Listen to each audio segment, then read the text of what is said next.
Old woman picking flowers is shocked to see cops pull tasers on her.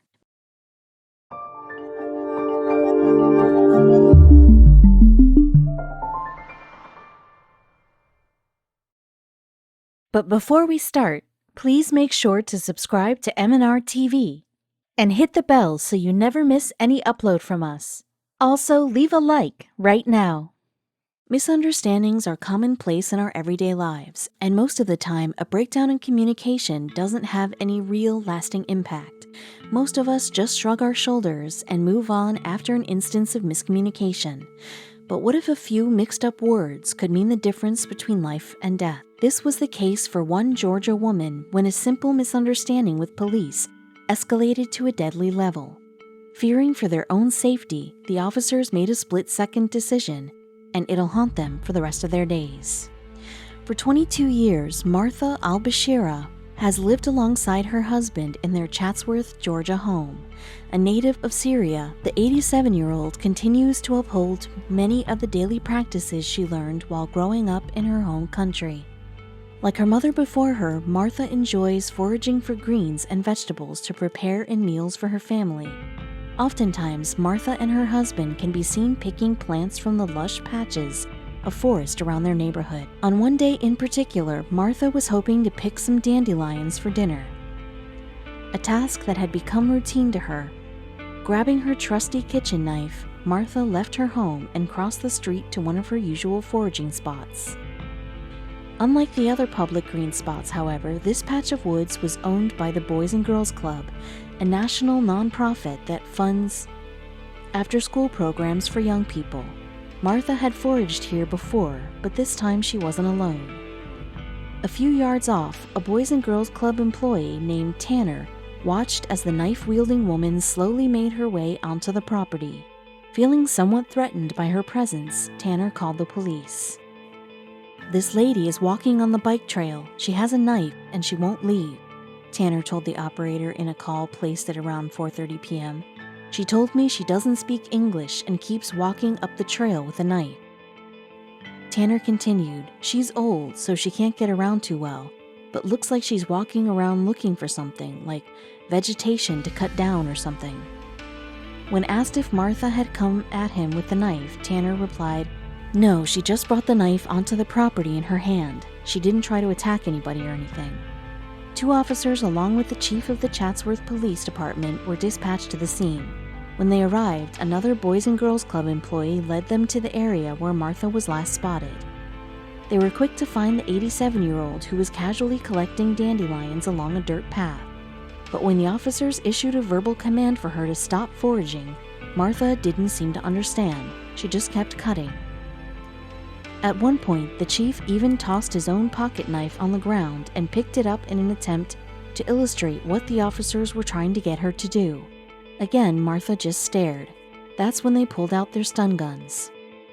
"We kept telling her to drop the knife," the police report detailing the incident recounted. "The female would look at us. Her demeanor was calm, even seeing us with our stun guns out. It was then that Martha began approaching the officers, the knife still clutched in her hand. Seeing no other choice, one of the officers fired his taser, sending the elderly woman crumpling to the ground. The officers quickly handcuffed Martha, who was both terrified and confused. She was then taken to the Chatsworth Police Station, where she was charged with obstruction of an officer and criminal trespassing. Chatsworth Police Chief Josh Etheridge defended the decision. "In my opinion, it was the lowest use of force we could have used to simply stop that threat at the time," he told the Daily Citizen News. Etheridge continued, "And I know everyone is going to say, an 87-year-old woman, how big a threat can she be? She still had a knife. An 87-year-old woman with a knife still has the ability to hurt an officer." Martha's family, however, had a different take on the matter. Not only did they believe the officers unnecessarily escalated the situation, but that their tasering of the elderly woman was completely out of line. They clearly stated she was not a threat to anybody and told them she was gathering vegetation, said Jeff Dean, an attorney working on behalf of the family to get Martha's charges dropped. Clearly, there was no threat. Martha fully recovered from the incident, but her family said the confrontation with the officers took more of a mental toll on her than a physical one. For Martha, the escalation from a normal day of picking flowers to one spent in a jail cell was something she just couldn't wrap her head around. She is still repeating the incident over in her mind and telling us she didn't mean for this to happen and apologizing that she didn't want to bring this on us, her granddaughter Martha Doone told the Daily Citizens News. She is having trouble sleeping and is stressed. An internal investigation has been launched by the Chatsworth Police Department to look further into the incident, but as of now, no criminal wrongdoing has been established. If the case between the al-Bashira family and the CPD were to escalate, however, then the Georgia Bureau of Investigation would likely have to intervene. Believe it or not, Martha is not the first elderly woman to have an unusual run-in with the law. Death can be difficult for anyone to deal with, especially when the person they've lost was their significant other. This was especially true for Jean Stevens, who, at 91 years old, had seen more than her fair share of people coming and going. When her husband of 60 years, James, passed away in 1999, Jean simply couldn't bear it. The couple made so many great memories together over the course of their marriage, and she didn't know what to do after she was suddenly left alone without her best friend. Jean attended the funeral along with her friends and family, but she was having a difficult time accepting the fact James was gone forever. So she decided to do something most people would never even consider. After James's burial, Jean had his embalmed body dug up from the cemetery just so she could see him again. It was certainly a strange request, but the groundskeeper granted it for her. But that wasn't all. If that wasn't strange enough, Jean took her obsession with seeing her husband one step further. She actually brought James's corpse home with her and kept it hidden in her garage. Jean's odd desire to keep her deceased husband's body in her home didn't end there. She had the exact same thing done for her twin sister when she passed away 10 years later in 2009. Jean kept an old couch pushed up against one of the walls inside her garage. This is where she placed James's corpse. She kept her sister in a spare room of her home, and she used perfume to mask the growing scent of the decaying bodies. Jean kept both family members in her home for quite some time, and she made sure to do everything in her power to make sure they were comfortable. She treated them as though they were still alive, and for a while, neighbors suspected nothing. However, police were eventually tipped off to Jean's antics, and they came to remove the bodies from her home.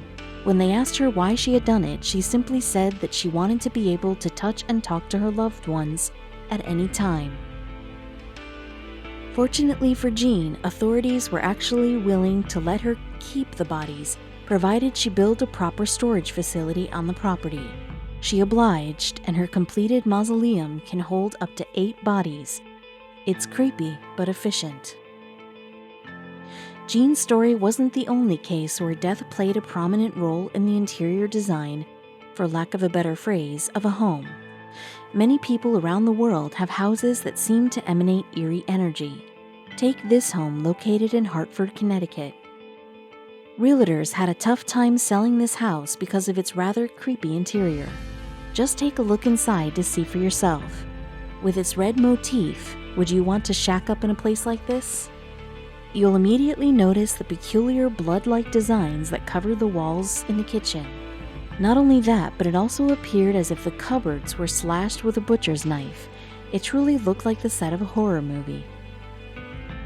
The bloody prints were not only found in the kitchen, though. You could see them in just about every nook and cranny of the home, including on the steps and all over the walls. This house in Connecticut may not be as unusual as Jean's in Pennsylvania, but they both had a similar eerie feel to them, especially since Jean actually had deceased bodies in her garage. It would take a brave soul to visit either of these homes. Of course, the red stains that covered the walls in the Connecticut home weren't actually blood, but they sure did look like it. Whoever owned the home before putting it on the market had a very unusual sense of design. The backyard even had a makeshift gazebo that looked as if it could double as a place for a satanic ritual. It would be difficult to truly enjoy the outdoor space with a creaky, loomy structure like this, huh? Not many people showed interest in purchasing the house, and it was easy to see why. At present, the home was still on the market, though the real estate agent remained convinced that someone would come along who was interested in moving.